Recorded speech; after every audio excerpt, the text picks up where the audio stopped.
Pasok niya ng Commonwealth, may tinamaan siyang isang sasakyan, bangga. Pero hindi niya hinintuan, so dumire-diretso siya. Tapos meron nagmagandang loob na isang truck na nakakita sa pangyayari. Trinay na igilid siya, hinarangan siya para hindi na makadiretso yung ating UV Express. Pero ang ginawa po, instead na huminto, pag hinto ng truck, umatras pa siya. Pag atras niya, may tinamaan na naman siyang isang sedan. Tapos nag-overtake at dumire-diretso. Pag diretso po niya, bandang tapat po ng Commission on Human Rights, meron pong mga nakapark doon na sasakyan ng motorcycle. May tinamaan siyang isang motorcycle at may na-injure na isang driver. So dumire-diretso pa po siya.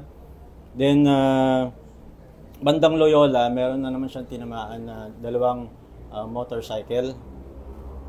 At hindi pa rin niya hinintuan yun, dumire-diretso pa rin siya. Nag-U-turn siya doon sa next U-turn slot at bumalik po papuntang UP Techno Hub.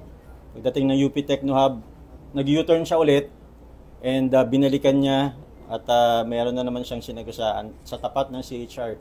Yung time na yun po, meron na siyang nasagasaan prior, so maraming tao na tumutulong doon sa na-injure. And nangyari, yun nga yun sa mga videos na nakita natin, naararo niya yung mga nakapark dun sa gilid ng mga motorcycles. And after po nun, dumire-diretso pa rin siya ulit hanggang sa nag-U-turn siya sa may Sandigan. Pag U-turn niya sa Sandigan, meron na naman siyang tinamaan na isang motorcycle. Yun po yung na-declare na po na dead ng hospital. Yun yung seriously injured kanina. Then papunta na po siya, kumana na papuntang Tandansora. So pag nakita po natin, based dun sa mga kwento at saka sa investigation, 3 beses po siya nagpaikot-ikot sa Commonwealth. Kaya ganun na lang karami yung kanyang tinamaan. Total po of 13 motorcycles at isang sedan.